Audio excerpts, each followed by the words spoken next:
started in 2009 when spotted wing drosophila came in and invaded in Washington State.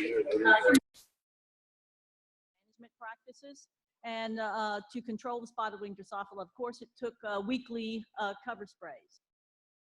So the challenges were that you had canopy closure in your mature fields. Okay. In your mature fields at harvest. And of course, to be able to make these applications, you're going to be knocking down a lot of berries with ground sprayers. So it was important that we find a non-invasive insecticide application method. We looked at two different things. First of all, I think we need to review just how in the world you kill a fly. There are two ways. You can directly contact the flies with droplets, or you can create a toxic environment by leaving residues which the flies come in contact with. So when you're making a microsprinkler application or you're making an aerial application, those fine droplets are moving through the air, and the spotted wing drosophila is going to breathe them into its spiracles, this respiratory system here. And they're going to contact the central nervous system. This is the most direct path, the shortest path to the central nervous system. That's why some of your products like your pyrethroids are great knockdown products, because they're going to enter those spiracles and strike the central nervous system. There's also other ways, of course. The flies come in contact with these residues. And of course, spotted wing drosophila has sponging mouth parts. And these can't pick up a lot of things, but of course, even contact with residues with its feet or its tarsi is going to help pick up some of these toxins. So we looked at two different non-invasive methods. First of all, we did helicopter research between 2011 and 2014. We worked with Dr. Wei Young. He's the Oregon blueberry specialist, and he continues to work on helicopter research. What we found out in our studies were that, you know, with your helicopter applications, they're ultra low volume. And so they're able to get adequate coverage on the surface, but they may not penetrate down very far into the canopy. The helicopter applications, however, do provide quick knockdown, because that's a killing event. When you're putting out that ultra low volume, these molecules of this chemistry, they're drifting through the air, they're penetrating, and they're able to strike the flies. So you have a lot of knockdown at that point. There are other problems with helicopter applications, expensive, and trying to get them to come to your property and make those applications. So how effective are aerial applications in controlling spotted wing drosophila? We took leaves from treated blueberry bushes where an aerial application was made, and it falls just like you would think. So we took leaves from a high area in the canopy, mid area in the canopy, and low. And you can see our efficacy ratings. Over here we have the percent mortality. So we're near 100% in the upper area of the canopy, and then it begins to drop and falls down below 40% in the lower area of the canopy. So reaching that area of the canopy, that lower area of the canopy, is really important. So let's compare microsprinklers now with the Airblast. How do aerial applications and microsprinkler we're going to get to that. How do aerial applications and microsprinkler applications compare? They're both really fast, but of course, helicopter applications are going to be limited by weight, so they're going to have to require loading periodically. They're both limited somewhat by weather, more so, of course, by the helicopter. They can all be problems with the public. That could be any type of application, even a backpack sprayer. They can be challenged by location.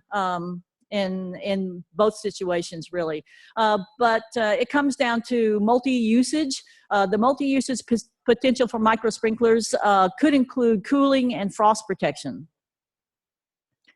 So let's look at Airblast and microsprinklers. These are the things that you're most commonly concerned with. And there's some differences, all right. Let's look at an application of Mustang Max and an application of Malathion. First of all, we need to know that when you have an application of Mustang Max, this is a pyrethroid. It's not your your organophosphate like Malathion. If you were here yesterday for my residual activity talk, you could see that pyrethroids have a real long decline rate. So it's long, it's gradual. Compared to an OP like Malathion, however, Malathion drops just precipitously. And it's very low by day 3. So there's differences in these molecules, but if you look at the differences in application, you can see that Airblast for your Mustang is higher compared to your microsprinkler in every situation. And this goes the same for Malathion as well. Your Airblast is a superb method of putting on things. It just depends if you want to deal with the berry drop or not. So the microsprinklers are an adequate way of controlling spotted wing Drosophila, and you don't get that berry drop. Let's look at some microsprinkler residues. And here we're going to be looking at the microsprinkler residues of, this one is Mustang Max. And we're also going to look at this compared to the parts per million residues on these berries down here in green. And you can see it's quite easy to kill the flies. All right, these applications are made and this material is being deposited on the leaves. And actually, you know that there are many more leaves in the field than our berries, and the flies tend to hang out in the cooler, more humid areas of your blueberry bushes. And of course, that's where they're going to pick up the residues, more so than on the berries themselves. So in a way, we're killing flies through creating a toxic environment rather than putting this toxic material so much on the berries. So you can see that you got pretty good mortality rates with Mustang through 14 days, really. But actually, let's look at the through the first 7 days right here. You can see that it declines somewhat. But these are pretty good residues. These were back in 2013, and at that time we were using a different nozzle. We were using Netafim Super Nets, and we'll look at a comparison between the nozzles that we looked at. All right, let's look at differences here in an Airblast and a microsprinkler. And we're looking at Malathion this time. So in the chart I showed you earlier, you saw that the Airblast was superior to the microsprinkler application as far as getting those residues on the leaves. But of course, the downside is the berry drop. And you can see some interesting things in this slide. On the first half over here, we've got one application. This was made on the 28th of July, and you can see that the microsprinkler, which is in the green, were much less than the Airblast deposits. And so we're looking at, this is your mortality of spotted wing Drosophila over here. And then we made a second application. This was on the 12th of August, and the application or the residues or parts per million were higher, and so you had a higher mortality rate over here. And something happened in between this first application and this second application. An application of Mustang Max was made right in here. Anytime you put a pyrethroid before another application, you've got those residues that are boosting the residues of this molecule that wasn't as good over here, but now it's behaving much more or much better on this side with the help of that Mustang Max application. So you're going to see through this talk that there's some key things that you can take home and use. And one is you need to know that by manipulating the order of insecticides can improve the efficacy that you get in your field. Are the laboratory bioassays relevant to the field conditions? And that's a good question to ask. And they're as good as we can get. And here's how we do it. We collect leaves from the treated bushes at different periods of time following a treatment. We put those leaves inside the Petri dish with 8 to 10 adult SWD, and we leave them for 24 to 48 hours, depending on our protocol. And this is how we determine the percent mortality. The bioassay results that we get actually underestimate the toxicity in your field. And the reason is for your bioassays, you're only looking at dried residues. Where in the field, you're looking at the potential of wet residues to impact the flies. Also, droplet impact, we can't measure that in a bioassay. And so you're getting those effects in the field as well. The length of time that the flies come in contact with these residues is much shorter in a Petri dish compared to a constant contact out in the field. So that's why these bioassays are going to underestimate what really goes on in your field. So it's not as good as what you really can get. Let's look at a comparison between the microsprinkler, the different types of microsprinklers. When we moved our research up here, we looked at 4 different nozzle types. Remember, we looked at the Netafim down in Salem. Up here, we looked at Jane, and we looked at Nelson. And these are the Nelsons right here, and these are the 2 Jane microsprinklers on this side. You can see straight away that there's differences here. Sometimes you don't need as many, as many nozzles in a row as you do some of the others. It comes down to what that nozzle is able to push out as far as volume of water, and also its wetted diameter. So in the case of the R5s, you would have to have more of those nozzles in a row than you would your R10s.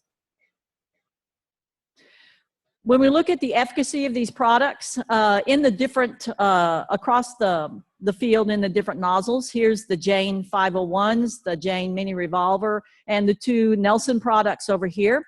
These are your different days. So we're looking at % mortality of spotted wing Drosophila over a period of days.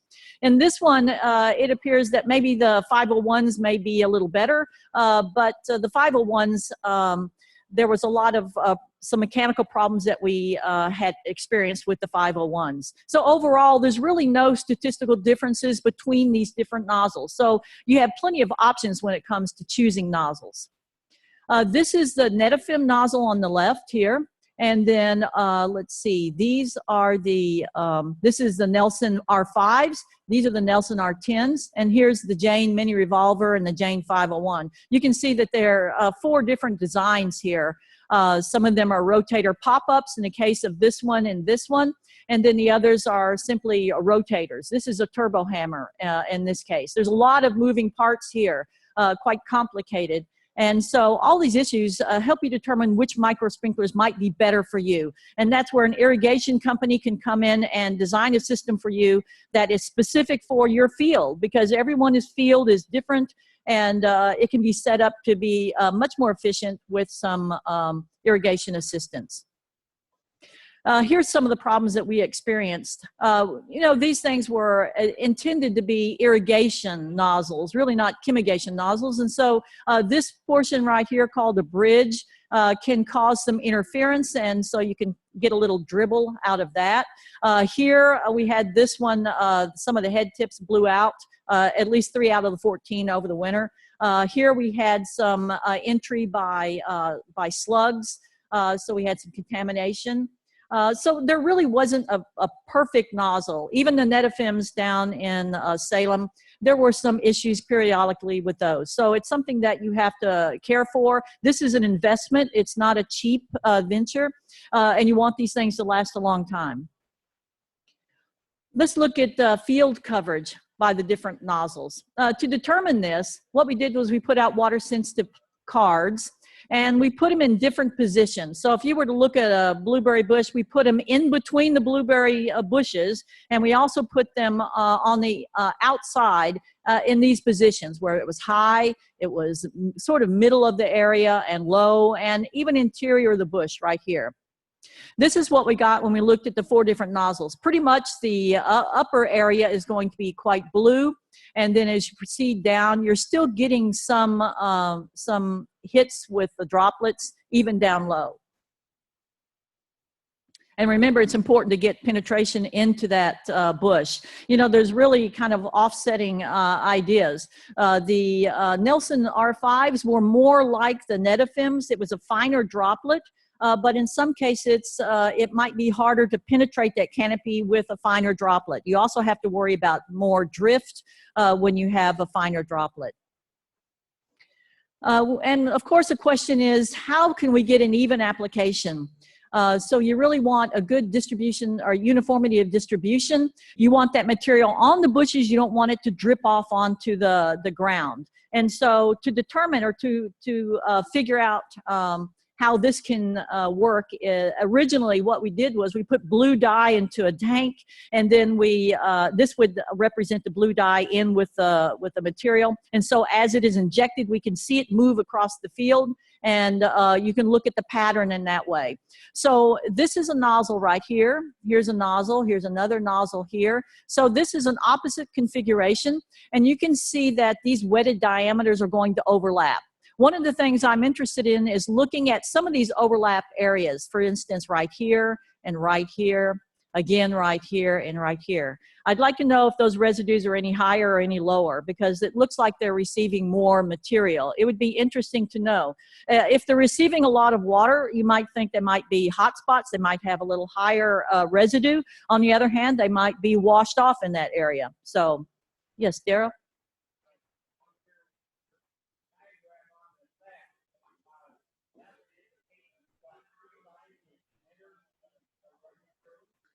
Right here, there's one here, there's one here, and there's one here. Yeah, so I just wanted to show some of the patterns, some of the overlapping patterns. Here's another way of depicting it, and you can see that the colors are going to be representing the higher amounts of water that that area received. And so certainly there's more work to be done as far as configuration and spacing. And this is something, again, that would be an individual thing to look at on your own farm. So as far as refining the system, we started our work up here in 2014, actually, and we set up in Linden here. And we looked at the R10s. We also looked at the R5s a little more closely. And we decided on the R10s. We liked the R10s because it seemed like there were less moving parts. It seemed to be pretty sturdy. We didn't have any mechanical problems with it. And also it was able to put out the material pretty fast. There's been a lot of improvements in irrigation design since we began work in 2010. And so now we're able to move that material and charge these risers, charge these nozzles very rapidly. And so you were able to actually treat a 5-acre plot in as little as 15 minutes. So try that with an Airblast sprayer. I don't think that's going to be possible. Let's look at some of the percent mortality using the R10s. And we're going to be looking at the upper, the middle, and the middle interior. And this is what we see. Really, there's not much difference on day one. Really, there's no statistical difference in 3 DAT. 6 DAT, it drops down, of course, but you're still getting pretty good percent mortality here. And here, your standard error bar is a little bit large in this case. And remember, these statistics right here are going to be pretty much an underestimate of what's going to be going on in your field. If we look at a comparison between the Netafim SuperNet and an Nelson R10, again, there really wasn't much difference. Here's standard error bar, of course, they're crossing, so there's really not much statistical difference between these two nozzles, even at 7 DAT. So you're still getting pretty good percent mortality all the way across. It's around 70% even at 7 DAT, and that's really excellent. So we've been looking at 3 different spacings. This is spacing number 1, spacing number 2, and spacing number 3. And we're looking at in the same row with the sprinklers, which is high right here. Then we're looking at sort of the in the line middle. And then we're looking at in the line with the sprinkler, but at a lower area. And then we're going to be looking at opposite the row of the sprinklers, and this is high, medium, and low. And you can see that actually spacing number 2 appears to be a little bit better than some of the other 2, but none of the spacings are statistically different than the others. This is an area that needs to be looked at, particularly on your own area, your own blueberries. Let's look at Malathion. Okay, look at Mustang Max again. So you can see with this product, again, this is a pyrethroid. It's an excellent product for spotted wing drosophila, and you're getting excellent control over 7 days. Malathion's a little bit different, but remember we can correct some of these problems by leading off with the pyrethroid before you put on your Malathion. And so you can see that it's kind of like all over the board right here as far as the Malathion application was. The system works, but certainly it's going to need some further refinement as far as spacing and recommendations for your own farm. You have two wild cards, actually. Two things are going to help you control spotted wing Drosophila in your field. And this goes for whether you're using microsprinkler technique or whether you're using just a simple Airblast application. And that is you're going to have a season-long accumulation of these materials. So you begin the season and you lead off with your first application, which would be a pyrethroid. And then as you come in weekly and make these applications, you're going to have a slight buildup. Even at sublethal levels, these are going to help some of your other products. Whoops. So in this case, you can see that it's called cumulative carryover, and you can actually boost the activity of lesser quality products by proceeding with an application which is a pyrethroid, such as Mustang Max. And here you can see definitely this is Malathion without Mustang, and then this is Malathion after Mustang. Here's 1 DAT, and in every case it really boosted the activity of the Malathion by preceding it with that application of Mustang. So there are some basics that you need to know, and these are important. Of course, you can't put anything on that doesn't have chemigation on the label. There are different classes of insecticide. They degrade at different rates, regardless of the application method. So things like pyrethroids, your Mustang Max is going to have a long, gradual decline curve. So these residues are going to last longer. They're going to help boost residues of other materials. Organophosphates, on the other hand, like your Malathion, and often we rotate back and forth from these, they're going to decline steeply. Zeta-cypermethrin, which is your Mustang, these residues, remember these residues aren't acceptable in all your target countries, so make sure that you're limiting your applications to things that are suitable. The canopy density is going to limit the droplet penetration into the bushes where the spotted wing Drosophila prefer to rest. So that's why looking at these different nozzles is pretty important. Trying to find that one that has that happy medium where the droplets are large enough that they're able to be propelled into the bush, fall into the bush. And of course, they don't just simply drop. They're going to be hitting leaves, they're going to be hitting branches, they're going to be shattering and breaking up into smaller droplets. So you're going to have that effect of killing the flies two ways. Remember, you're going to be impacting those flies with droplets, and you're also going to be creating this residual toxic barrier on the leaves and the berries. And the microsprinkler applications, they last longer. The event, the actual application through a microsprinkler, in our case, we were charging the lines. It took about 5 minutes to charge. They were all charged at the same time. These are pressure compensating nozzles, and so they're all going to go off at the same time. And so it's going to be like a 5-minute application and a 5-minute purge. And then if you think how fast an Airblast passes through, it's just a matter of seconds. So you've got a long period of time where you can have that killing event extended to 5 minutes, 7 minutes, however long it is. But certainly it's much more longer than a quick passing Airblast. So that's another advantage of the microsprinklers. And again, certain insecticides can boost the efficacy of lesser effective products. So you can actually have the opportunity to work in some other things during the season, maybe in the third rotation, but certainly leading off with the pyrethroid is going to give you that protective safe base. So as the season progresses, your sublethal levels will accumulate and help you out. So you're going to get better efficacy as the season goes along. And that's when the spotted wing Drosophila populations are increasing anyway. So in summary, you get good spotted wing Drosophila efficacy And as far as evaluations, the grower that we work with down in Salem, Oregon, has not had any rejections, any problems with wormy fruit, and he continues to expand microsprinklers. All his new fields now, he's putting microsprinklers in. This is a personal decision. It's a costly decision, but with quality material, you're able to amortize it over a decade or so. And it looks like that it's not exactly as high as your Airblast, but of course you don't have to deal with berry drop. So there's certain things you want to weigh to determine whether it's the right thing for you. It's certainly a time and labor saving method. It facilitates your application schedules. In Salem, they had blocks. So they had separated the farm into blocks where they could be picking in one area, making an application in another area. And so they were able to coordinate movements, picking, and also applications quite easily. And of course, one of the things we did notice was that the berry residues were lower compared to Airblast residues using a microsprinkler.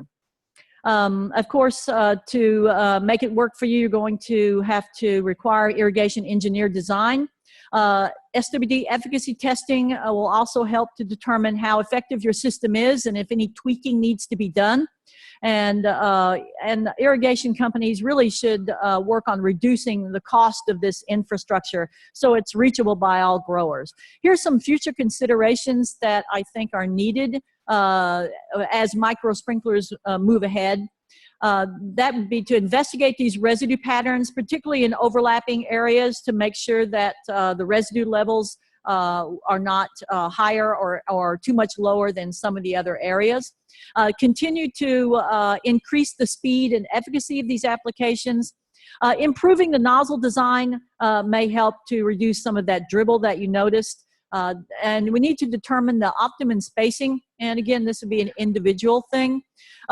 We need more products with chemigation on the labels, and an economic analysis is needed to improve this whole system. But basically, we've been really satisfied with what we've seen over the past 6 years, and it looks like things are moving ahead and everything is quite positive when it comes to microsprinklers. So thank you very much to our supporters and our growers. Thank you.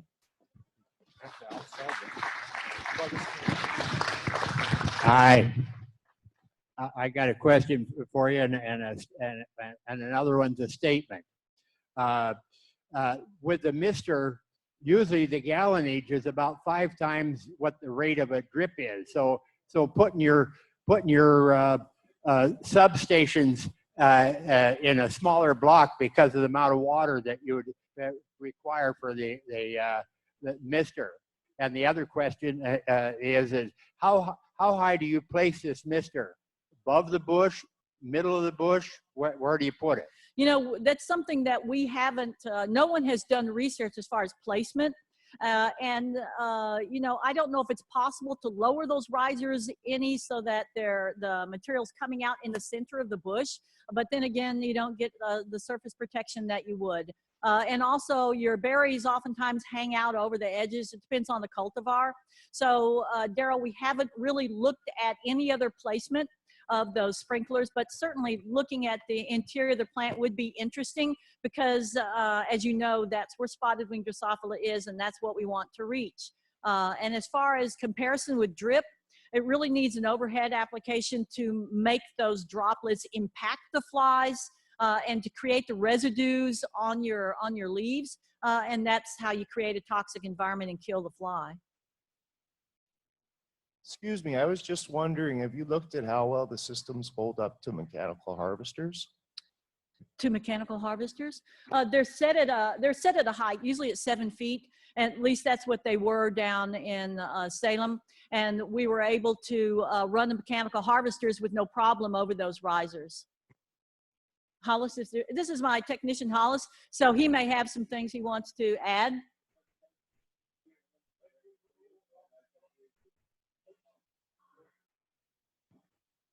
They were also at 7 feet in the Linden area, and we also have them at 7 feet down in at Mount Vernon. We didn't use a harvester there, but we overwintered them, and that's where we found a lot of problems with some of them not overwintering very well. and we told the companies about that. But here, I don't believe any mechanical problems were found when the harvesters went, because we keep them below that 7 foot. And that also gave the best coverage too at 7 feet.